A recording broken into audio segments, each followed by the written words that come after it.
Welcome to Western Hunter 101, where everything we do is for the new and aspiring Western hunter. So if you're new to Western hunting, if you're overwhelmed and you have no idea where to start, you came to the right place. So what we're going to do today, I've got a special guest. And the guest I have today is Kyle. Kyle's from Pennsylvania, and Kyle went on his first elk/mule deer hunt this past fall. Now, Kyle was my very first student to ever take Western Hunter 101. So he's been here from the beginning, through all the prototypes, through all the learning curves to get us to where we are today. And so what we're going to do is we're going to talk to Kyle. We're going to talk about his hunt. We're going to talk about Western Hunter 101 and what it has done for him. So if you're new to Western hunting, if you're wanting to plan your first hunt this fall, or if you've been dreaming about doing your very first Western DIY hunt, stick around. You're going to definitely get something out of this. All right, Kyle. So give me like a quick background, kind of, where you're from, state you're from, and then just kind of your hunting background. Okay. I'm from Pennsylvania. I'm a heavy equipment operator and a truck driver. Been hunting for as long as I can remember, even just hunting with dad. Pretty avid bow hunter. Just anything I could be doing outside, it's for me. No kidding. Yeah, you forgot to mention your fine body skills and those fancy trucks you rebuild. I keep that on the down low. So you don't want me broadcasting that out to the public, I see. We already got one showing up next weekend. Really? Yes. Right? Right? Yeah, no, you guys, those are some nice trucks you guys do. So when you and I first started talking, I remember how that came about. So I made a post on a private Facebook group. I don't remember which one it was. I don't think it matters. And then from there, so what'd you think that first message you got from me? I was excited once you sort of explained it a little more because when I seen the post on Facebook, yeah, and one of the options was, I just didn't not knowing where to start for going out west, and that was like a huge thing to me is not having any idea, where do I begin, where do I. So the thought of being able to figure some of that out from somebody was real exciting. So that first conversation that we had when we first kind of kicked it off, and then we hit it off. Shoot, we've been friends ever since. We text and call and talk all the time. Yeah, So that's one of the super cool things about this is being able to meet guys, from all over the place and make friends. And definitely one of the things that I like the most about Western Hunter 101. The way that I do it is I wanted to be that hunting buddy, like the guy that's been out there, that knows the game. Um, and for guys to just feel comfortable calling, talking to, whatever about it. So I felt super blessed because we hit it off like right off the bat. So that we did. Just from taking the course with a lot of the other guys too. Like I talk with quite a few of them too, even if it's asking gear questions or just what should I have in my pack? What do you carry for a rifle when you go out? Just a variance of opinions, and it's all really useful. yeah, absolutely. Absolutely. And kind of the cool thing about that is, so, we don't talk a lot about tactics in the course itself, because there's such a variation of it. And I don't want it to be my opinion, like just like driven down somebody's throat, because there's a lot of ways to do things. Um, Yep. so that's one thing I think is super cool about the group is there's such a wide variety. It's not just me saying do this. It's like there's a variety of guys that you can ask, and now some of you guys have, you've got some hunts under your belt. You've been at this for a couple of years with points and stuff, so you can kind of bounce ideas off of each other as well. I think that's super neat. Yeah, it is. I do it quite a bit, especially before I went on my hunt last year Yeah. to get some different opinions, and that's what's nice is it's a nice group of guys where you can ask a question but not feel like it's dumb or anything like that because they've been there too. They get it. They understand. Yeah, for sure. That was one of the things, you want them. I wanted everybody to remember where they came from, because everybody in there started exactly where you started and exactly where I started. Yep. as a new person that didn't know anything, so just keep that in mind when you see guys asking questions and stuff. And I think it's gone really well. Honestly, I'm kind of laughing. I'm sure you see him post some stuff here and there. It's funny anytime like I click on any of your guys' profile to send you a message or something. It's funny. He's friends with everybody in the group. He's the mutual friend always. I think that's awesome. Because I'm friends with all you guys on Facebook because we had to be to get you guys in the private group anyways. So your guys is like birthdays, like the typical Facebook stuff pops up on my news feed as well. And it's always super cool when it's somebody's birthday. You can almost guarantee you're gonna see Harry telling somebody happy birthday. I'm like, Yep. man, that is so awesome. Like he's a good Yes. dude. That's so Yes. cool. So yeah, let's jump in. Let's talk. I got a few more questions for you. We'll get into your hunt and stuff. And we'll kind of we'll start back to the beginning now and kind of lead into that.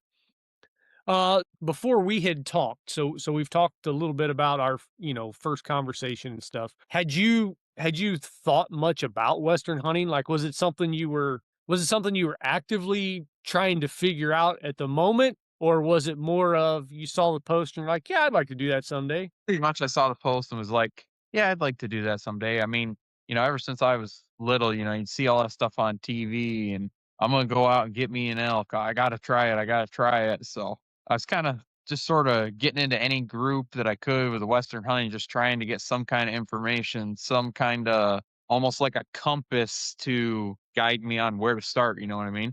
Mm-hmm. So you were trying to find some stuff out. You didn't just randomly happen onto it. You were there seeking information. Yes. Yep. Yeah, gotcha. Gotcha. That's you see that a lot in those groups. And I know you're in them because obviously I see your posts and comments and stuff. So there's definitely a lot of guys out there that go to those groups. I think that's like it seems like that's step number one for most guys that don't know where to start. It seems like Facebook groups, they dive in there and then they get tore up in the comment section. Yep. Yep. That was the thing I learned real quick is boy, people are not very friendly. They don't want to share no info, no nothing. Yeah, no kidding. Now, I do have a question just to run off that for a minute, and I don't want to chase too many rabbits here, but how many of those guys did you meet on your hunt? None. Everybody you talked to was probably friendly, weren't they? I didn't talk to anybody. But you didn't see anybody. Gotcha. Well, that's good. That's honestly, They're for game wardens and they have to be friendly, so yeah, they're always friendly in Colorado. I've never had a bad experience in Colorado with them. So yeah, no, I've never run into any of those people from Facebook in the field. Everybody I meet in the field, they're all just friendly as can be. I've never had a bad experience. I mean, that could all change, but all the years I've been, I cannot name one person that was ever a jerk. So when you were thinking about your first Western hunt, so you were there seeking some sort of guidance, trying to look for somewhere to start. When you were thinking about your hunt, like what did you actually think it would take to make it happen? Did you have any expectations of how hard it would be? Were there any like made up mountains in your mind, like things that you thought were going to be like unattainable about it? yeah, the biggest thing was just being able to find, a tag and a place to be able to hunt. Like, Pennsylvania, you buy a buck tag, it's in the whole state. Out there, not so much, and, they're a lot stricter out there, so that itself was just overwhelming to me as far as, like, how do I go out and do this but not make a mistake, you know what I mean? Absolutely.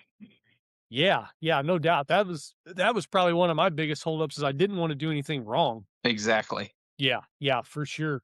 because it's so easy to do, and you Yo, might yeah, not even realize you're doing it. yeah, yeah, absolutely. You hear about it all the time, and you don't have to be but on one side of a ridge or the other, and you could be in a completely different unit. And when you're especially being a new guy, if elk were bugling or something, and you were just like going, you could absolutely be over the line if you just didn't do any homework at all and Exactly, you and didn't know then where you got a those real lines were. problem. Yeah. Yeah, you could absolutely be drug off somewhere you shouldn't be. Yep, And then I also find, there's like pieces of private, like right in the middle of some public ground, like random places too, like not anything like where you would just expect it to be. So yeah, it would be easy for somebody that didn't know anything to get themselves in trouble. Exactly, and that itself's overwhelming to me because, hunting, I just love to be able to hunt and do all that stuff, so I wouldn't wanna jeopardize it in any shape, way, or form, you know what I mean? By making Absolutely. a mistake that I might not even know I'm making. Absolutely.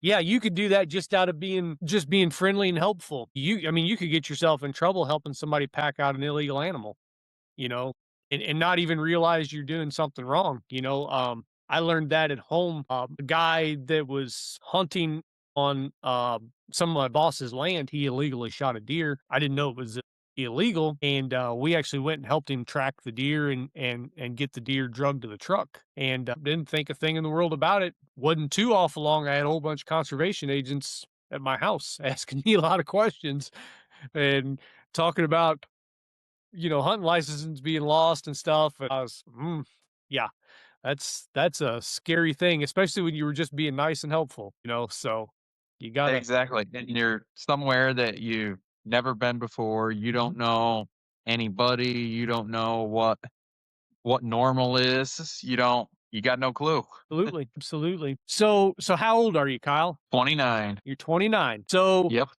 how long had you been thinking about a Western hunt? Something you thought about since you were a little kid, or something that came in later, or Definitely as I was a little kid. My dad, has a cousin that lives in Washington State. He used to come back to Pennsylvania once in a while and just tell all these wild stories, hunting elk and, going out and finding dozens of elk sheds and just all these neat stories that just really intrigued me, and I said, "One day, I wanna try that. sure. I wanna see it for myself." Yep, yep. It's kind of there's something about that wide open space that's a draw. I'm sure I've never been in the state of Pennsylvania, but I'm sure it is very privatized. Yep. But yeah, that's really just sort of what did it for me. That and there was a old guy we went to church with. He, was a mechanic, and my dad had his own trucking company, so we used to go there to get parts once in a while. He was a big moose hunter up in Canada. He would Okay. just tell me all these wild stories, calling moose in and, moose charging ya and just everything you can imagine, and it was just like, I don't know how to put it. Not really mind blowing, but it just sort of seemed surreal, you know what I mean? Oh yeah. Oh, absolutely. Absolutely. Yeah, there's a draw to that. Like again, I'm with you. I don't know exactly how I would explain it or Almost like a what I would magnet. say to describe it per se, but yeah, there's just like this, I have to go do like that is 100% everything in my being wants and thinks it needs to be there. Exactly. Yeah. Oh, so you've been wanting to do this since you were a little kid, you're 29. Yep. So you went on your first hunt this past fall, your first Western hunt, Yep. correct? Yep. So what was holding you back from starting sooner? Probably the biggest thing was just the fear of doing it, I guess, like, just all the way around. All the unknown, all the finding, somebody to go with you, because the last thing you wanna do is go out there and hunt by yourself. Especially when you don't know a thing in the world about it. Exactly, you're chasing an animal you know nothing about, there's a lot of unknowns there. Yep. That's probably what held me back the most was all the unknowns. Gotcha. I'm reading these questions off of my phone and it's much smaller than the computer screen.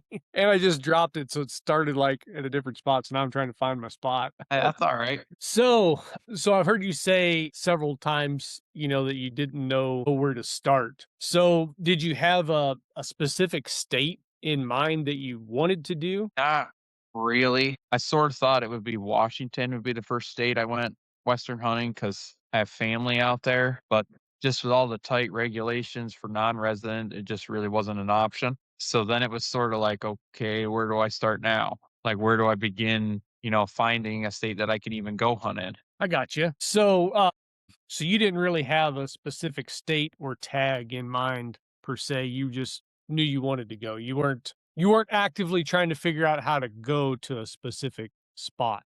Nope. Just trying to figure out how to get out there and give it a whirl. Gotcha. Gotcha. Yeah, I so I get a lot of a lot of guys that are, trying to get started like in Colorado or Idaho, because those are the two probably most talked about, especially to us Midwest and Eastern guys. Those are the well, I guess Idaho isn't necessarily the closest ones, but Colorado is definitely the closest one to any of us. So Yep. it's the one that everybody talks about, even the guys that have been just one time and then been telling stories for 30 years for the one elk hunt they went on, which, back when we were kids, we didn't know any better. I mean, that dude went elk hunting. He was cool. Yep. So what made you decide to finally to go for it, to get started hunting down some information? It was mostly just realizing that, I'm getting older, life's gonna get busier, so I need to really just focus and get out there and give this a try before life gets so busy that I can't.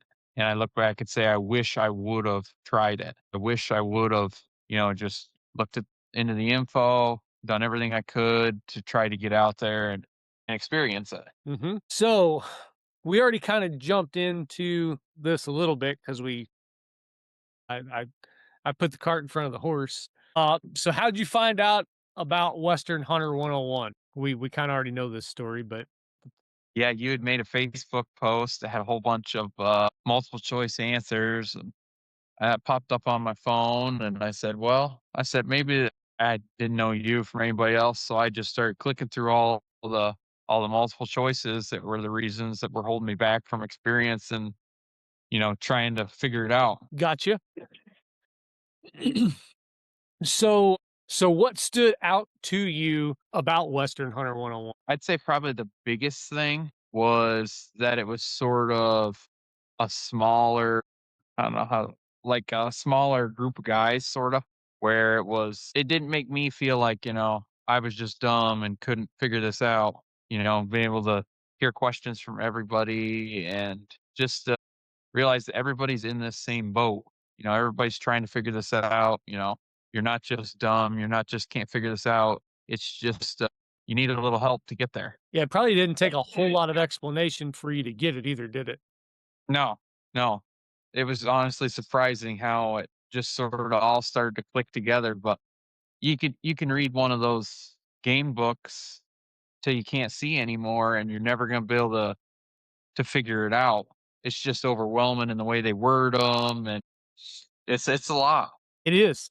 It is. Even to this day, when I read them, I definitely tried to double check what some of it means and stuff like that because it's not clear. They're definitely not written in black and white. I don't know what colors they use, but it's not black and white. That is for And sure. the biggest difference between me and where you were then is I had been doing it long enough. I had the confidence in what I was reading that it was going to be okay what I was doing. But if you don't know, like I said, they're definitely not written in black and white. Exactly. There's pretty gray areas. Yes. So you had some random dude message you on Messenger, started talking about what he was doing. So I think we should back up a little bit. So when you and I first started talking, I had mentioned that you were my very first student to ever sign up.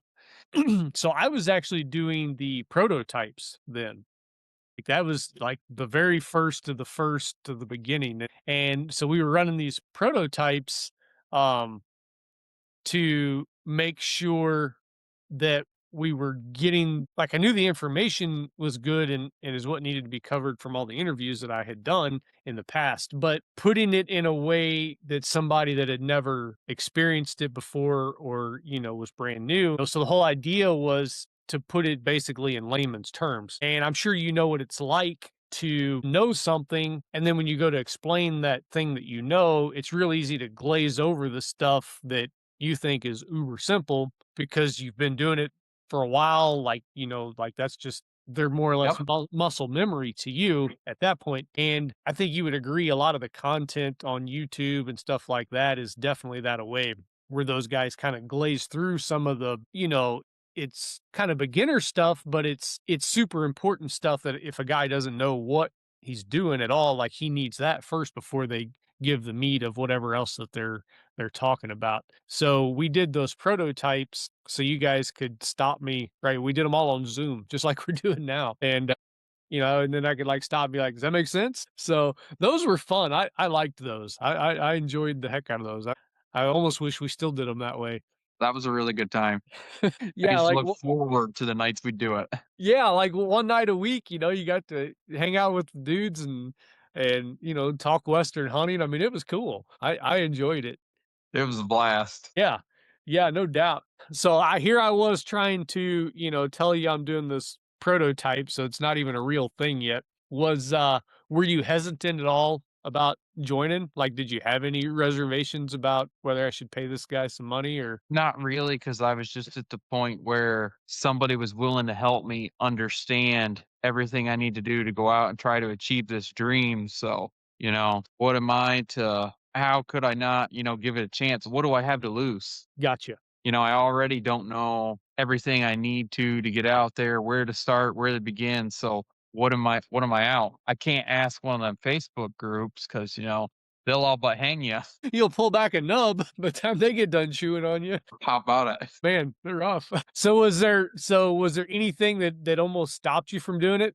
Any kind of and I don't and I don't even know if I'm asking you as far as anything about me or what we talked about that almost stopped you, but was there any realization that this could actually happen? Like, am I ready for this?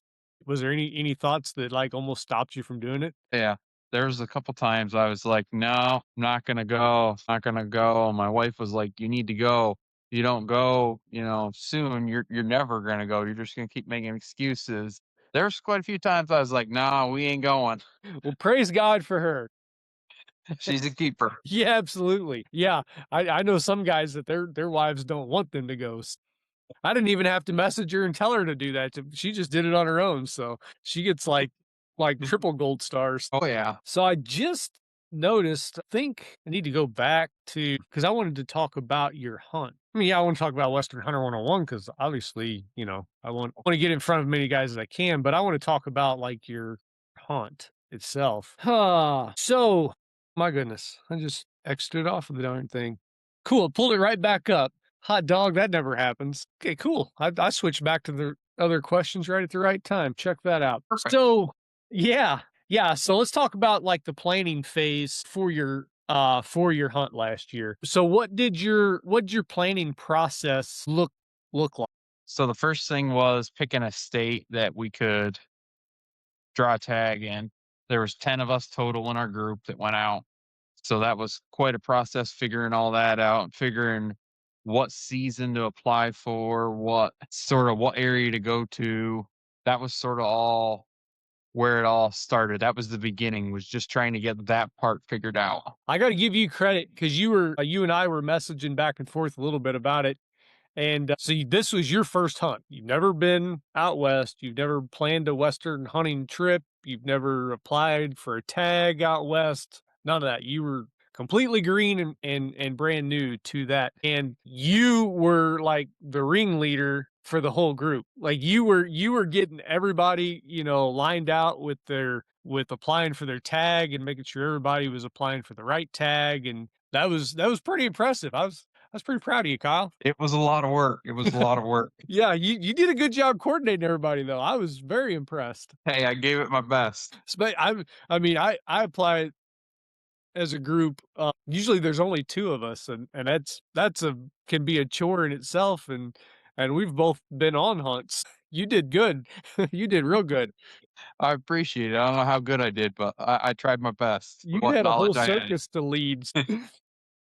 So what specific things so when you took and obviously your lessons went a little bit different than what guys nowadays are getting through Western Yep. Hunter.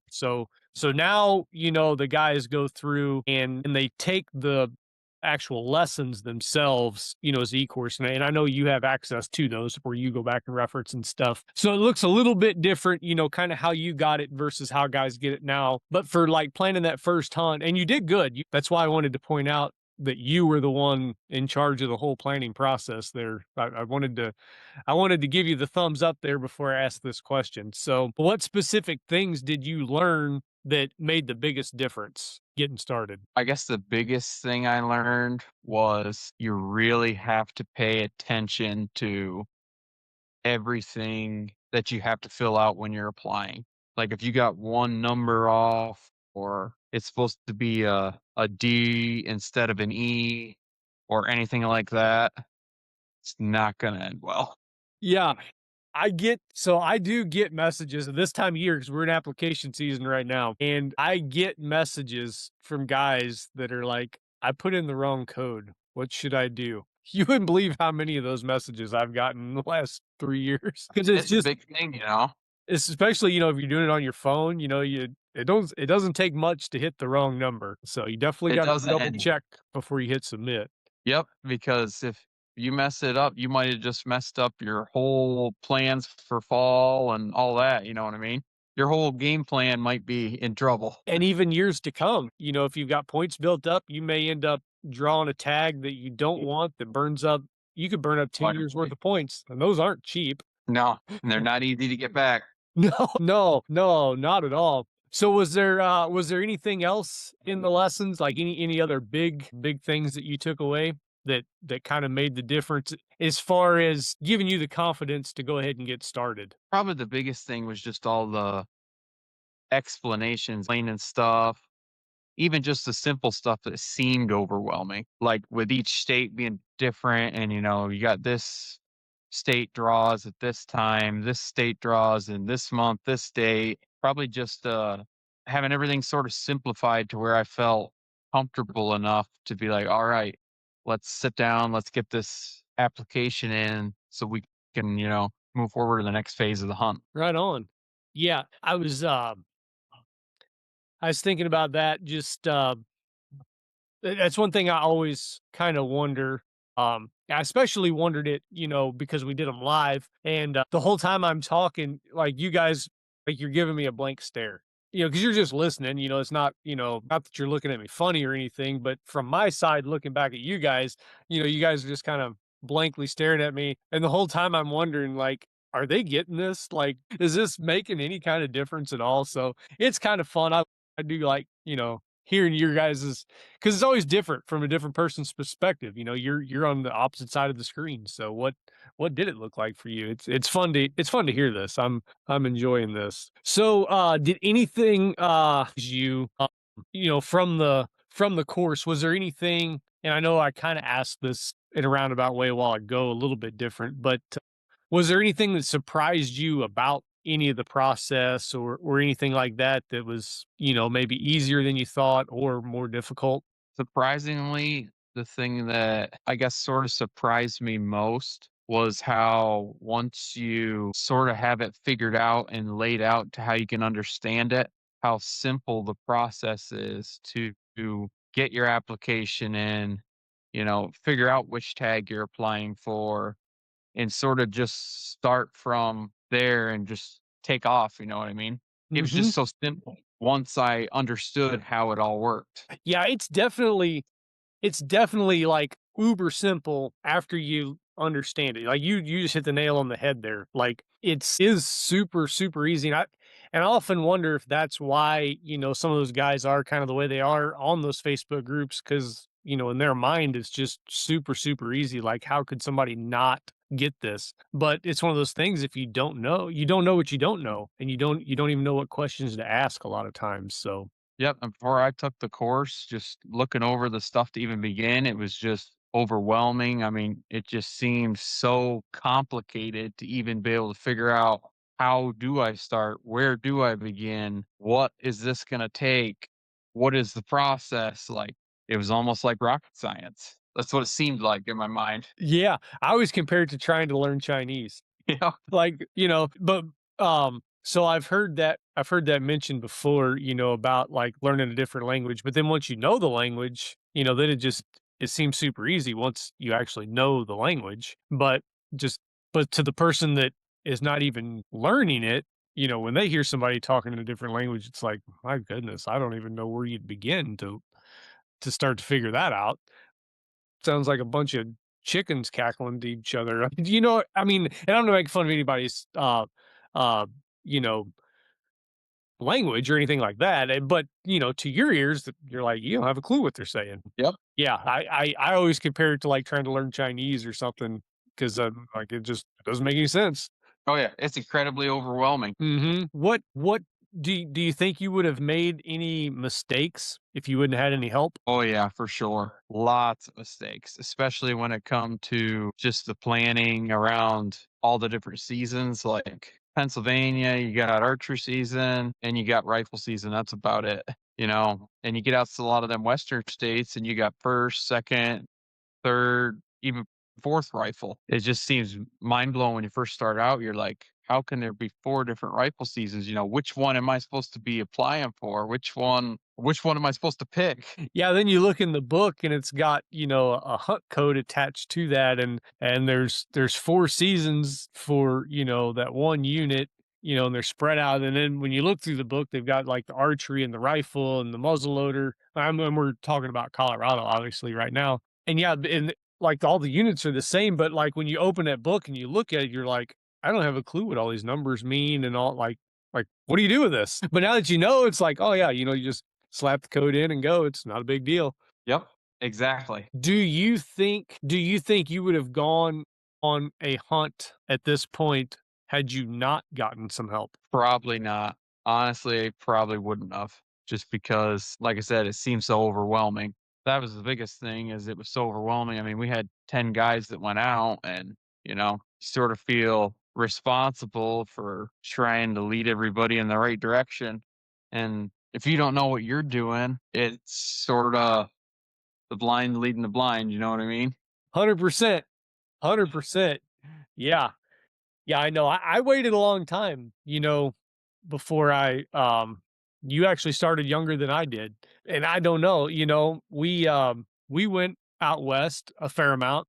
My wife and I, you know, backpacked and hiked and stuff like that. That's a lot different than you know, having tags in your pocket and actually pursuing an animal that has a whole lot more regulation to it, you know.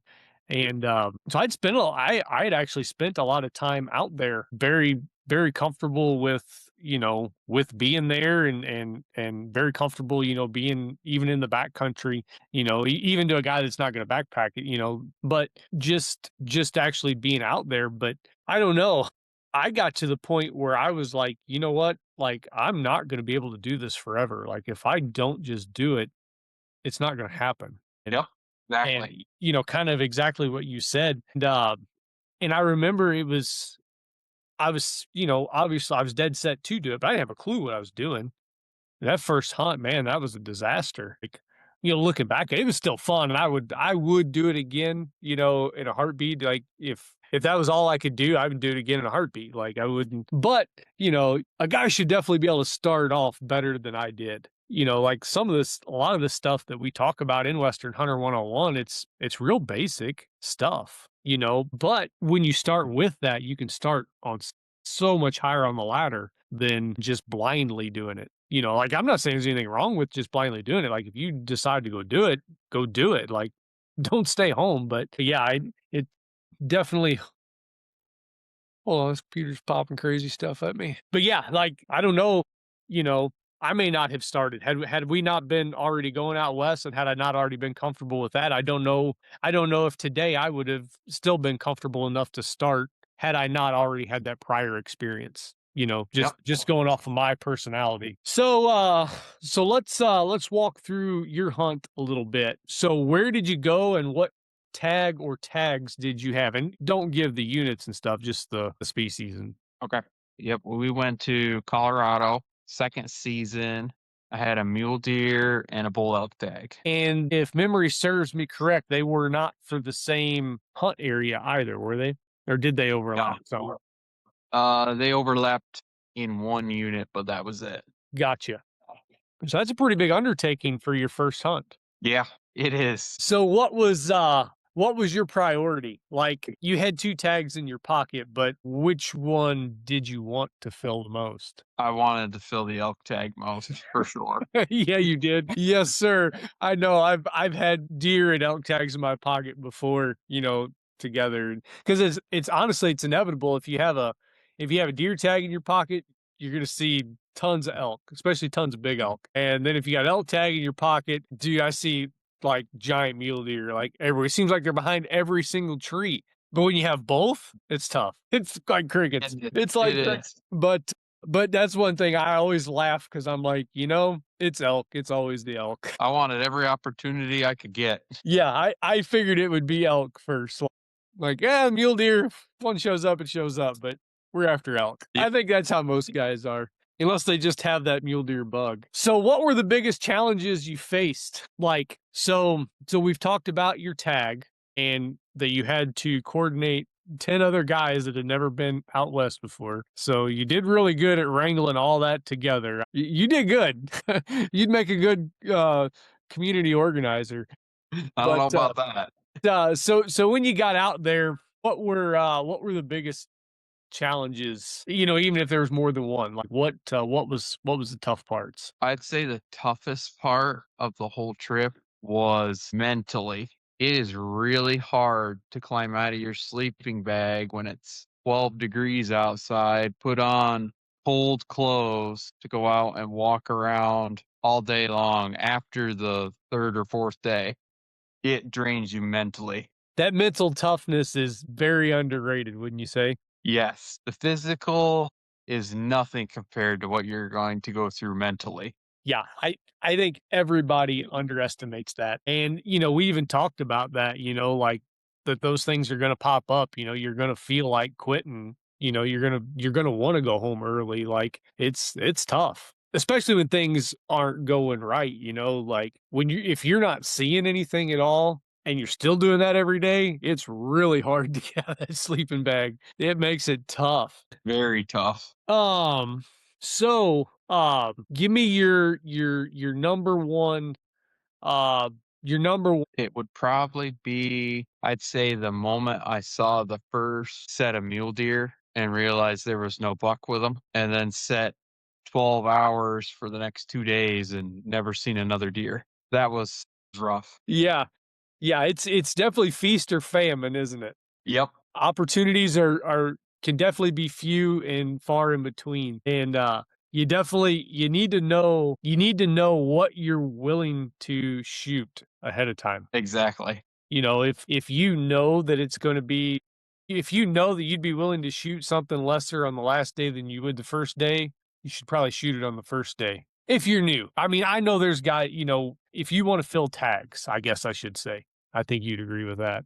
Yep, I definitely would. I passed quite a few bucks throughout that week, but just with how far we had to travel, it had to be, something pretty decent for me to, I mean, we had 30 some hour drive back. That's a long ways to drag meat. And, then when you get back, you got to deal with cutting it all up. And not that, I mean, hey, if it makes you happy, shoot it. I don't blame you one bit. Yep. Yep. But you need to know, because when he steps out, you need to know he's the right one. Yep, because there's no second chances. No, you absolutely have to if you're given the opportunity, you have to capitalize then. Yep. Because it may not materialize again. Yeah, you may not ever see that deer again. Yep. That's one thing I definitely learned pretty fast, was the opportunities are few and far between. And they're there, I mean, I always have opportunities, but I can absolutely assure you I've had a lot of opportunities slip past that I think about often. I think about Everybody has those. I think about how many bulls could be hanging on the wall had I not screwed this or that up. How cool I'd always look. have those. Always in the back of your head. I think about them all the time, probably more than I would like to admit. All right, so we're kind of headed down a negative hole there. Let's head back the other direction. What was your top moment while you were out there? The top moment, I would say, was seeing the first legal animal that I could have shot at, and knowing that I probably could have easily taken the shot. Like, it was within range, it didn't see me. I seen it first. Just knowing that I made it all the way out there hunting something I'd never hunted before in an area I'd never been before. Just everything being completely new, and knowing that I could have had success should I wanted it. Yep, that's awesome. That's super cool. Just because you never know. You go clear out there and you might not see anything. Oh, there's guys that, there's a lot of guys that travel down Interstate 70 headed west, and then a week later they're headed east and they hadn't seen a thing. Exactly. So that was, I say, probably my biggest highlight, is just knowing that I sort of did it. You know what I mean? Yeah. Oh, yeah, absolutely. Interested in the animal, but I was successful, and I went, clear the other side of the United States and got on animals. Yeah, absolutely. Yeah, that's worth a lot. Especially being new and have never done it before, never been in that type of terrain or topography before. Like that's all new. And we talked a lot, before you went, but you still did it, and that's one thing that like I never wanted to be like a hunt planning service or anything like that. Like I wanted you guys to be able to do it. Like that's the whole point. So you can do it. And like you did it. You were texting me that you saw those deer, I see my first legal buck. Like, I don't even know if you put a bunch of exclamation points on there or not, but I could see them. Like, I knew how excited you were. Like, I was hunting too, I was just, honestly not too far from you, but yeah, it was cool. I was super stoked for you. I'm like, yeah, that's awesome. And, I know you did it yourself. So It really took the pressure off, and made it a little more enjoyable once, okay, I made it out here and I saw something instead of wondering. yeah, I saw some old tracks and that was it. Yep. Yep. So I gotta pass a couple of these. So how long did it take y'all to get out there? I think it was 32 or 33 hours driving straight through. You It guys was a drove. long trip. You guys drove straight through out and straight through home, right? Yep. Yep. How long did you sleep once you got home? Oh man, I was out like a light. You've been We sleeping got on a cot in home. the cold for a week. Oh, yeah, that and you really don't appreciate how awesome a warm shower is till you go without it. Yep. Yeah, no doubt. So it's pretty cool. So you actually went to it was a little bit different unit. You were the opposite direction out of town, but the same basic area that I started. And so we were actually out there during second rifle as well. And I actually give you a little bit of credit about the bull we killed this year. I don't know if I would have killed that bull or, if we would have been able to make that happen if it wouldn't have been for you. Yeah. You know that?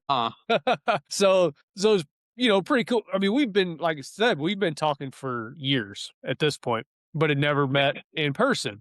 So, Nope. You're in Pennsylvania. I live in Missouri. That's still a pretty good piece apart. And so, you guys were out there, and I had kind of been planning all week if it worked out, to drive up there, just nothing else, say hi, visit y'all in camp for the day or something, or the evening or whatever. And then roll out. And then you messaged me and said that you guys were going to go ahead and head out like a couple days before the end of season. And I'm like, well, shoot, I better get up there. I'm going to miss the opportunity. So we hopped in the truck because our place where we were, it sucked. It was bad.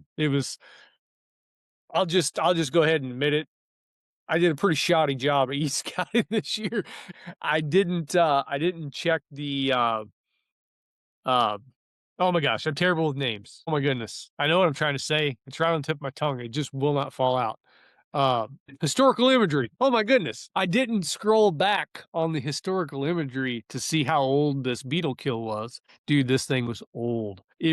Every tree was on the ground. They were all laying, all everywhere. Like you get like to walk through it, you just had to get like up on the deadfall and just like jump from log to log and walk down. I mean, so that was bad. And then the aspen and the oak brush regrowth was about 12 foot tall, and they were all like this close together. It was brutal. There were so many elk in there, though.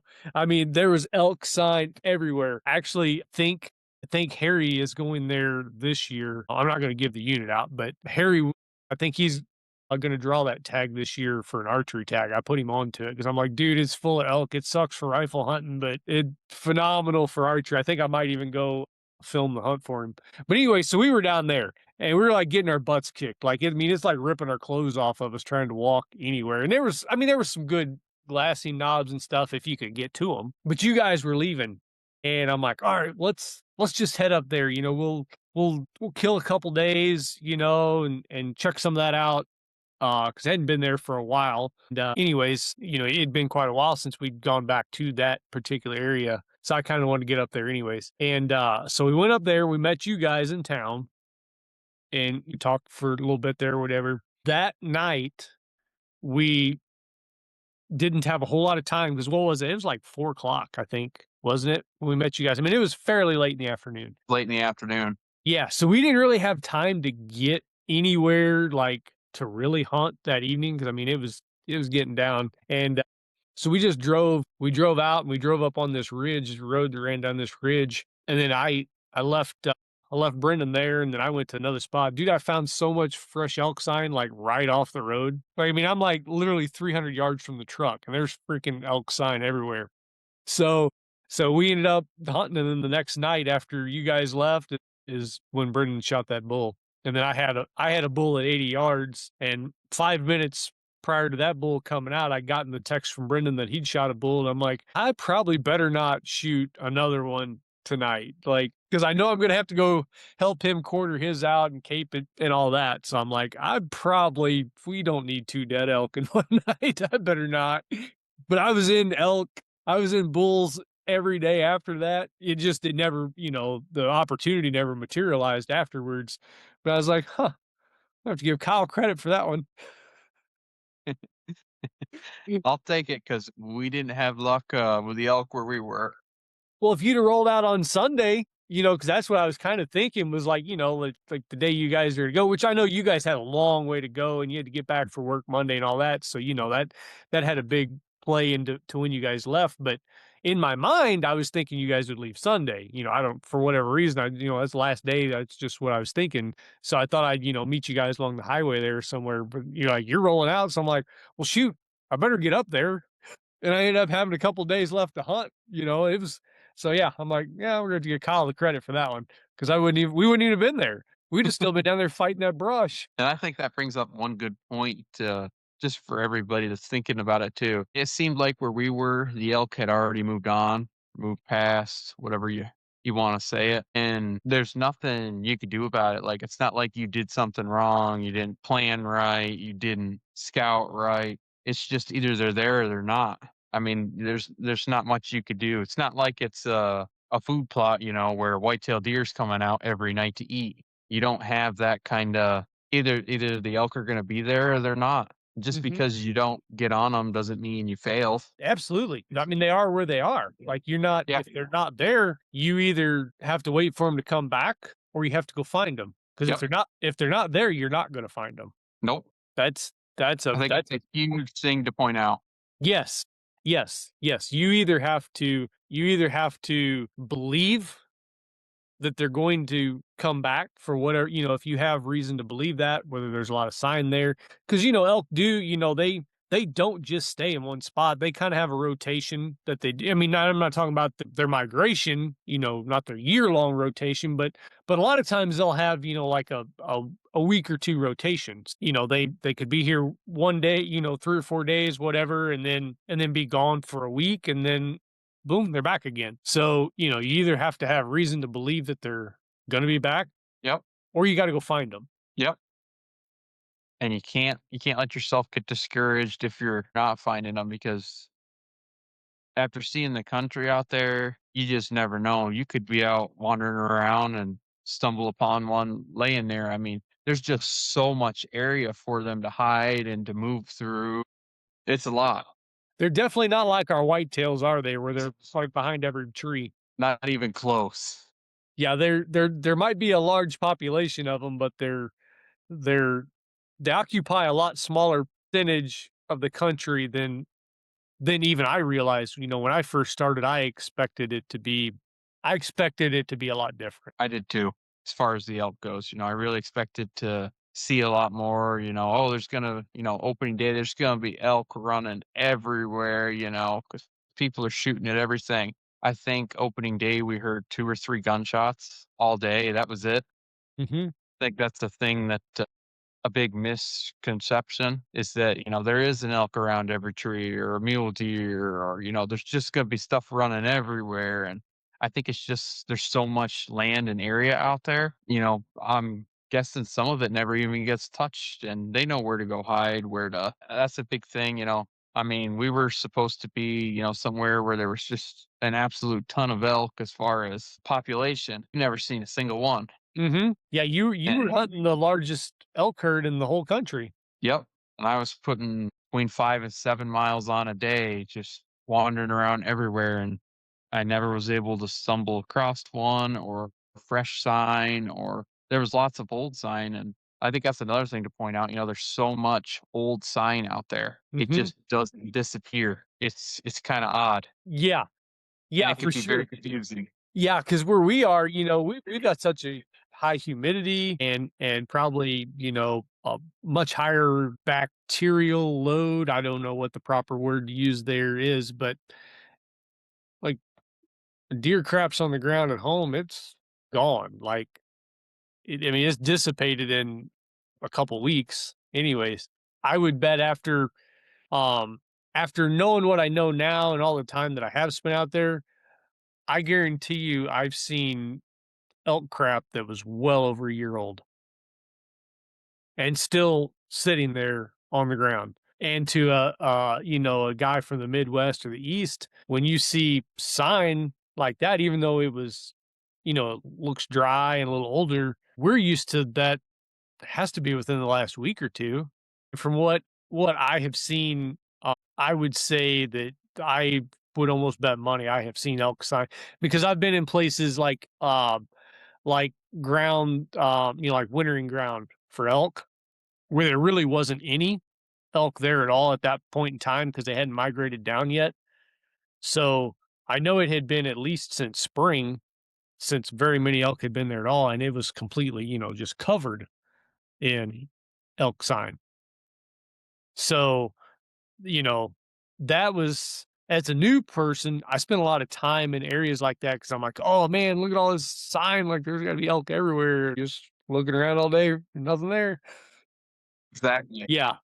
I definitely think that's very misunderstood is being able to read an age sign. I would 100% agree because it was like I said, you see tracks everywhere, and you're like, oh, yeah, this is going to be a good spot, and then you find out, no, apparently them tracks are really old. It just hasn't rained in a month, so they didn't have nothing to wash them away. Yep. Yep, for sure. For sure. Yeah, if that sign's not smoking hot, probably don't need to pay much attention to it. And I didn't know. I mean, I just thought their sign, like I had no idea it could sit there that long and not decompose, but I believe it can. Yep. So, did you harvest an animal or did you haul a tag back in your pocket? I did not harvest an animal. I had an opportunity to shoot, I think it was 4 or 5 different bucks, but just wasn't the right one, wasn't what I was after. So, Were you disappointed or were you still pretty ecstatic about the hunt that you had? I'd say when we first come off the mountain to go for home, I was pretty disappointed, to be 100% honest. For the first, I'd say month and a half, I was like, "What was I thinking? I will never do that again." Just mentally, it messed with me so bad. Like, I went clear out there, I didn't find nothing, like, I didn't find what I was looking for, I spent all this hours listening to podcasts and reading articles, watching YouTube, like, all these hours, and here I am, leaving with 2 tags in my pocket. Yeah, for sure. I always have a very quiet ride home. If I'm hauling a tag home in my pocket, I always have a pretty quiet ride home. And not necessarily out of disappointment, 'cause I'm always, I'm excited to be out there and for the opportunity because I know eventually I'm not going to be able. I'm going to run out of time long before I run out of passions. Yeah, I was curious, how you felt though because I kind of do the same thing. I really break down, and not so much necessarily to be hard on myself about what I did wrong, but I want to do better. I want to know the things I did wrong, and I want to know now while it's fresh in my mind. Exactly, and it really knocks you down, especially after you hunt that hard for so long. You're sorta almost mad at the hunt. You're like, "I can't believe this." But as you sorta dwell on it as the weeks go by, you're sorta like, "Okay, let me think about what I could have done different that may have led me to have the success I was after." Yeah, that's what I like it. I like it on the way home because you're never going to be as hard on yourself as you are riding home without antlers in the back of the truck. Like, and I know we hunt for meat. That's the number one. But every guy from the east or the Midwest, they dream about elk antlers that everybody can Yep. see coming home. Like that's just like a thing. Like I don't know how else to explain it, but I know it's a thing. And so the whole time you're driving home you feel like everybody knows you're a hunter, and you feel like nobody can see antlers on the truck or in the truck. Like they all think you're a failure, and you're going to be the hardest on yourself. So you're not going to make excuses about what you did do wrong. Like you're going to be like, yeah, you're going to be hard on yourself. And I think there's a lot of value in that. Oh, yeah. The So hardest part of the drive home is seeing all the elk antlers in everybody else's car. yeah, I told Brendan this year, because he had to go home early also because he had work and they've got 6 kids, so his wife has a pretty good load at home, when he's not there. And he'd shot his bull and we'd already got it back to the truck. We had it quartered and we had it packed out. Everything was back in the truck.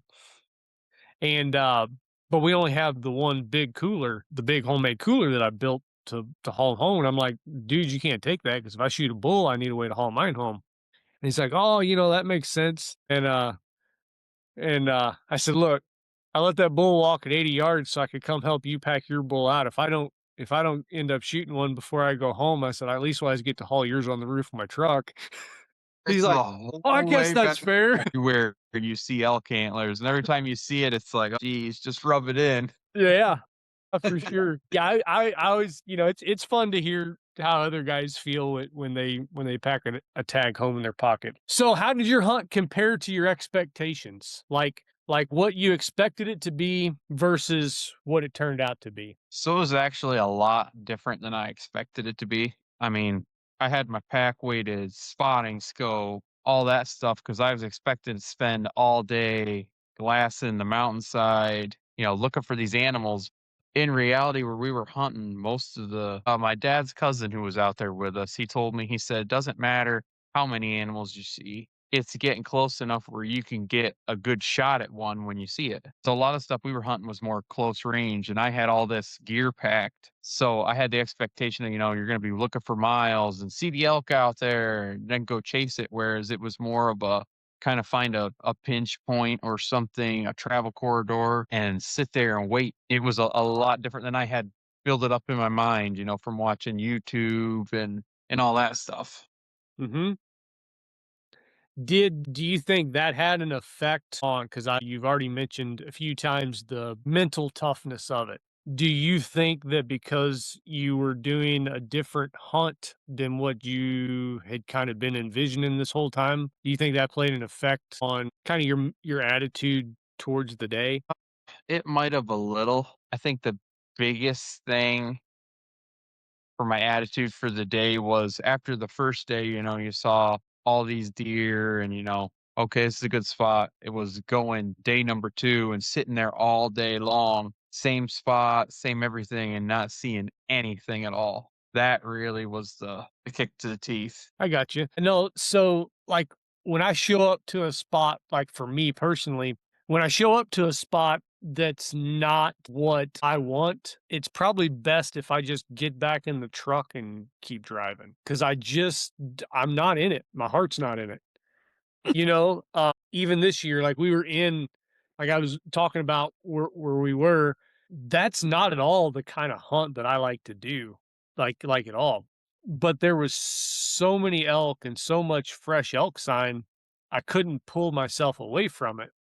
Like, I don't know if that makes any sense, but I still was, I mean, and for the hunt that it was down there, because we were south of you guys. So phenomenal spot. And you could absolutely, like, I have no doubt that you could have killed elk in there. I think we could have killed elk in there about any day if our hearts would have been in it. But I just don't think we were doing a very good job. I was constantly like, second guessing everything. Like, should we do this or that instead of just like focusing on the task at hand? So I was Yep. just curious how it affected you because you said you'd planned on doing a lot of glassing, more big country and stuff, and instead you were sitting on pinch points. So Yep, and it was just different from what I had pictured, which was alright. I mean, my dad's cousin went with us, and he's the best hunter I know, and he helped me find these pitch points, and he said, "That deer's gonna come through there, the one you want, but it might be the day after we leave that he comes through there." So I guess the biggest thing is to go into it with an open mind. It might not be how you picture it or how it shows up on TV or it might be completely different. It's always different than it is on TV. I've been on enough of them now. They're always different than it shows up on TV. They make it look too easy. Yep, yep, yep, for sure. And that's one of the things that I talk about. One of the very first things we talk about in Western Hunter 101, in lesson number 1 is, not only do you want to put a tag in your pocket, because we talk about, what tags that you can't even draw, and we go through all the different states and, what they have for, opportunity wise per state, especially for the new guy, because that's the first lesson. So there's a lot of variety out there and variety of states, and all sorts of different types of terrain and topography, that you can pick up a tag with no points your first year. A lot of options out there, but the odds are always stacked against us. We're non-residents. We can't go out and just scout and, spend all summer out there, on our days off and stuff. I mean, the odds are absolutely stacked against us. And I think that's one way of stacking the odds back in our favor is to make sure and do the hunt that you want to do. Make sure the tag that you're applying for fits those criteria. Just make sure that you can find that. Even where you guys were, there was a huge range of topography and terrain just in that small area. I mean, there's a lot of change that happens there. I spent a lot of time in that particular area, so I know it can go from one extreme to the other quick. Oh yeah. So you did fine on your tag. So you drew a tag that could absolutely fit the hunt that you wanted to do. So I think that's pretty important. That's why I was asking you about how it affected you. Let's see. What does that question say? I got to be reading that wrong. I don't know. I don't even know what that one says. That one's typed up all kinds of funky. We're just going to move on to something else. So how do you think your first hunt would have gone had you not had any guidance? Real bad. Real bad. Why is that? Just because, the spots that I thought there might be animals, there was no sign, no nothing. It was all the spots that Ben was showing me where to look for these animals, where to, you read stuff, you listen to podcasts, and you think, okay, I got a good grasp on this, to go out there and figure this out. But you don't realize that it sort of depends on the terrain. Like, there's a lot more that plays into it besides just knowing, okay, we should go here according to all the research I've done. The pressure changes how they move stuff. There's just so many variables that you can't account for from home looking at Onyx or this, that, or the other. You know what I mean? There's just so many unknown variables that you can't account for when you get out there. So you almost sort of have to have some kind of guidance to keep you from just going crazy, because you get out there and you're like, okay, things aren't working the way I wanted them to, the way it should be. It's a lot mentally. Yeah, for sure. And you kind of said something there, the spots that you think somebody or that you kind of think something would be, and then it wasn't, and it was the spots that you really didn't think.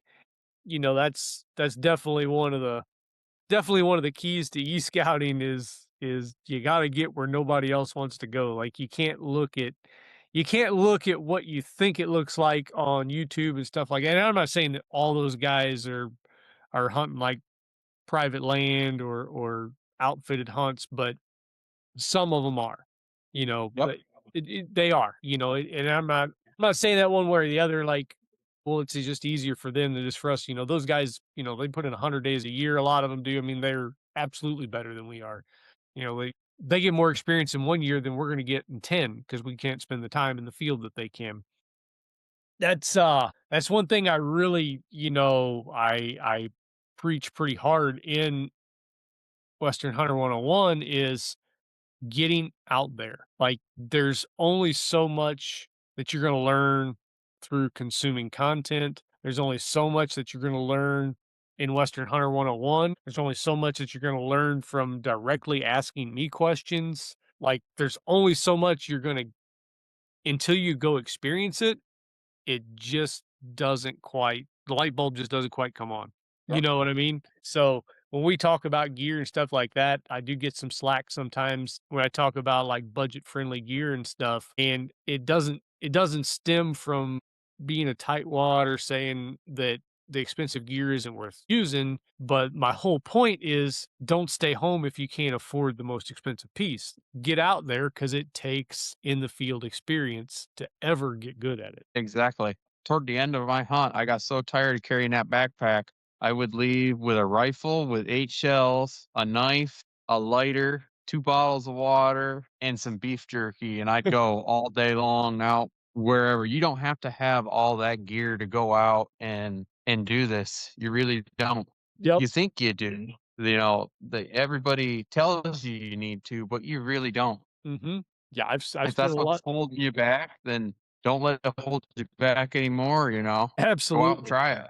Absolutely. Yeah, you got to get out there and do it. So, if someone brand new wants to do a Western hunt, what would you tell them? What kind of advice do you got for them? You gotta just try it, and I would tell them to maybe not start with elk if you want an elk. Maybe start with something that's a little more simpler. I sort of wish I would've, because it's really a low blow when you go out there and you don't find what you're looking for. It sorta taints Western hunting for you a little bit, which isn't what you want. You wanna get better, you wanna go out more, you wanna have more success, but it's hard to do that when you're not having luck. Sure. That's what I would tell them. Absolutely.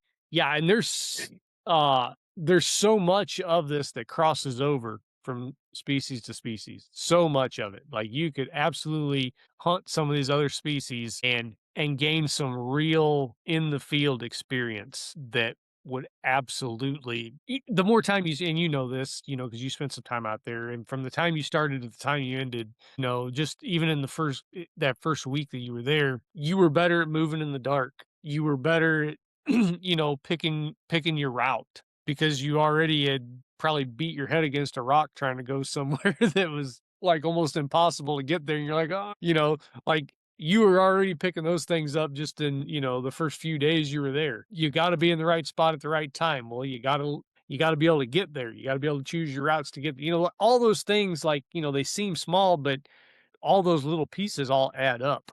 Um, in the end. So that was good. That was a good piece of advice. I like that.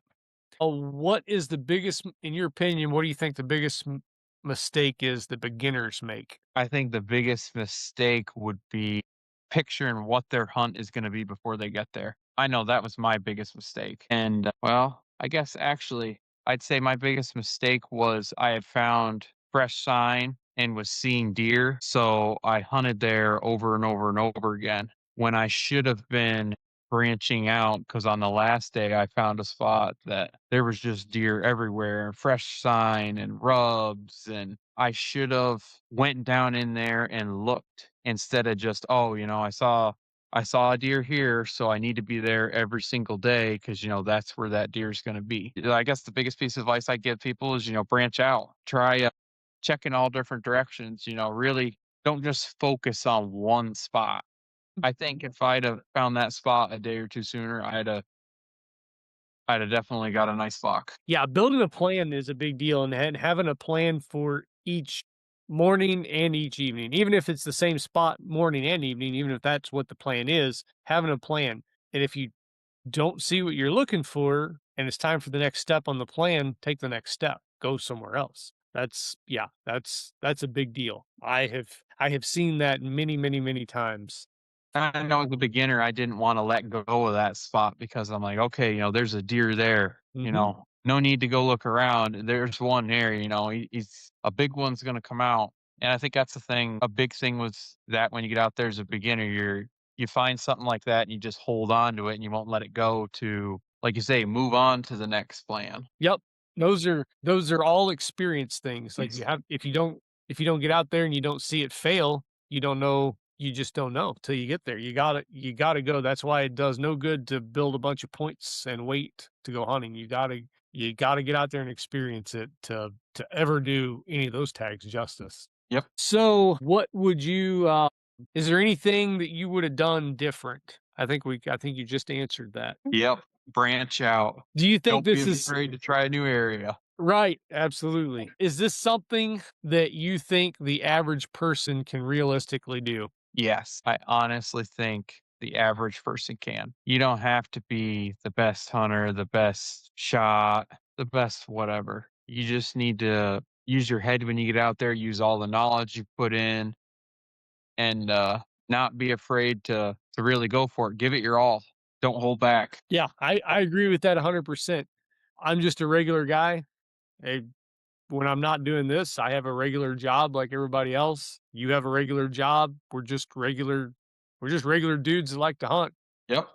So yeah, I regular people can absolutely do this. So let's see. I just want to make sure that I've not missing all that stuff. It's kind of hard looking at this phone when you're trying to set back so the camera gets you out of the off the computer, and but you're also trying to reach up here and read what your notes and stuff say. All right. So to somebody that is wanting to get out west, would you recommend Western Hunter 101 to somebody that's new and doesn't know where to start? I would absolutely recommend Western Hunter 101 because I would have never made it out there without taking the course, without having the confidence, without being able to understand it.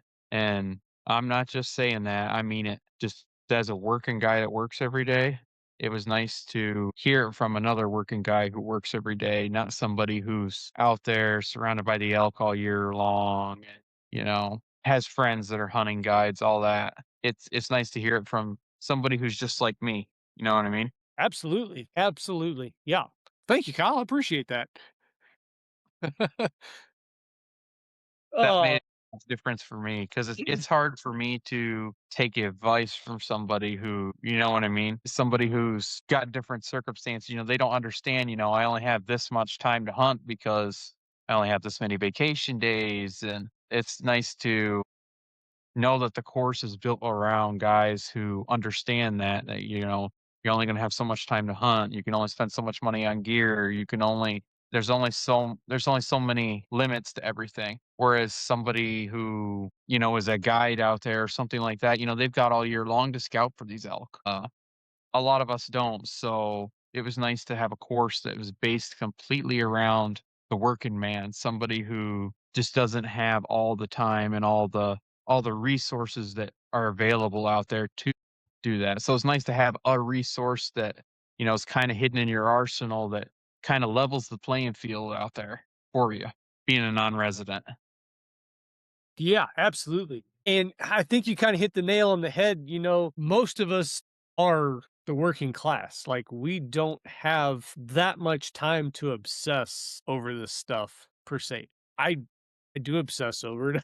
I do spend an abnormal amount of time looking into this stuff, but I kind of have to now at this point. I got too many people relying on me now. Like, I have to kind of No eat, pressure. live, breathe, sleep this stuff. Like I don't have much of a choice anymore. But I am a little bit, I'd say I'm probably just on average over the top compared to most people as far as and it's got a lot to do with my addictive personality. Like, when I start something, I just can't stop until I, you know, get to the end. Like, I just got to keep going. And but not everybody's like that. And guys miss these deadlines, these draws and stuff because life's happening.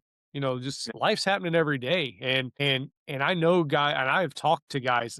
I put out these posts all the time. I get lots of comments all the time. And then, I'm messaging guys like I do this a lot, daily. I'm messaging a lot of guys. I have talked to so many guys that are in like their 70s that might be going on their first elk hunt, maybe their second. They did it once years and years ago, but life happened, and then they, all the opportunities passed, and now they're out of time. I do like being able to, because I am that crazy guy that does keep track of all that stuff, and it's fun to be able to put that out there for you guys. Like, I just send reminders like, hey, I'll text you, hey, don't miss this. Exactly, because like you say, life happens. It gets busy.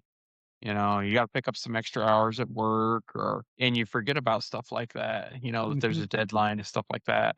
So it's nice to have the reminders to know, you don't miss something that you've been saving that 2 weeks of vacation time for. Yep. You've been just chomping at the bit for them 2 weeks. You hate to miss it then. It's nice to have the reminder for somebody who who gets it, who understands, who knows what it's like. Yep. Yep. And I like the personal effect of it too, like we're all just buddies. Like it's not so I do like, and I hope that never ever changes out of what, well, I'm not intended on ever letting it change from that. I definitely like the buddy feel of it. I love that about it. I do too. I've met a lot of really awesome guys through Western Hunter 101. Anybody who has any questions or anything, I'd answer any questions for anybody to help somebody else out that's trying to go out west. Because like I said, I went once. It was an eye opener for me. So anything I could do to help somebody else, I'd 100% do it. And give your honest opinion, not some made up mumbo jumbo that you were paid to say or something. Just be Exactly. honest. Yep. Yep. Yep. It's got to be honest. I love that. So, who is Western Hunter 101 actually for, in your opinion, from what you know about it? It's for simple people like me who what's the way to word it? Who get overwhelmed with the process and overwhelmed with all the regulations and just overwhelmed with planning the whole hunt in general. That's who it's for. People who just need some guidance, need it worded in a way that makes sense to them. Okay. Yeah, that's exactly to a T. The only thing I would add to what you said would be that it's not that the guys are not willing to put in the work. I would It's agree not, with that. this isn't a hunt planning where you get it done for you. You're willing to put in the work and do it yourself. You just want to know how. Yep. Yep. Yep. You, other than that, yeah, you hit it right on the head. So you've been in here for a while now. Was it worth it? Yes, it was. It was an experience that I will never forget. Just all the classes, all the learning, and then going out there and doing it. It's just something unlike I ever imagined. And I never got there without all the little help and the understanding and all that. Well, no, you're not going to forget it because the dude keeps texting you. I made a friend out of it. Heck yeah. That's so cool. Like that's awesome. Like we're gonna be lifelong friends. Like what other Facebook group can you do that in? We're these guys are not making friends like that elsewhere, I don't think. Exactly. And you're not getting to see people that their success. Mhm. Like I remember that first year, Brent posted a bunch of pictures from, I think that was Montana, wasn't it? Mhm. Yep. That was awesome to be like, hey, I was in a group with that guy and he went out there and he had success. And it was awesome to see that. You felt almost like you were there with him. I do Like kind you of were live along for the vicariously through ride. you guys some. Not gonna lie. Yeah, you guys are planning hunts. Levi texted me this week and he drew a tag. He's like, going elk hunting this fall, let's go. I'm like, yeah. Like, I mean, like I was driving down the road and headed to the farm and I was like, I'm stoked. I instantly went to, the mountains. Like I'm jacked up, I love it. I love everything about the group and just the camaraderie that kind of comes from it. I mean, it's not all the time. It's not every day. It's not like somebody's like annoying you to death or something. But if you got a question, you got a group of guys you can ask. Yep. And they'll give you an honest answer, not the typical answers you get when you ask those questions. Yeah, exactly. Exactly. You'll get the real ones. So Exactly. Like, if people ask me whether it was easy to go out there and do it, it's absolutely not easy. Not at all. Everybody tells you, oh, yeah, it's not too bad. You get out there, it'll be easy, won't be that bad. It's a lot. It really is. it's type A fun for sure. Yeah. And you got to make sure you're prepared. It's a lot more fun to look back at sometimes Yeah. than it is Yeah. to go through it. When you're sitting there going through it, you're like, what have I done? We were packing that bull out this year. Brush was rough, man. I guess that would have been so he shot the bull. The bull come down the east side of the slope. So he was like facing west when he shot Yep. the bull. So we had to hike the bull up the west slope. I don't know what it was, but that thing was so thick. We had our tracks on our Onyx, where we hiked down because we, kind of picked our way down when we were empty. And we tried to follow him, but you couldn't see like where you were at all. Like you couldn't see where you Other had world. been. And it was just like a wall of brush. And you're just like, well, I guess we're going through right here. And you just dive through. Yep. And it's all uphill. And, it was tough, and definitely tired, when you get to the top and all that. But looking back, you're like, yeah, it was cool. That was cool. So it's all definitely all type A fun. Well, I think we about kind of covered it. We'll definitely do this again. I definitely will. While we were talking, I definitely had a lot more ideas that popped in my head of conversations we could have, rabbit holes that we could go down. I wanted to go down some more rabbit holes than we did, but again, it's already 10:30 for you. So Hey, that's all right. We'll get on do it again. I'm all for it. yeah. Hey, I think it went well though. Oh, for sure. Yeah, no, it was fun. It was definitely fun. I could sit here and talk all night. I'm with you. So yeah, absolutely. Well, thank you, Kyle. I really appreciate you talking with me, and yeah, we'll definitely do it again. Sounds good to me.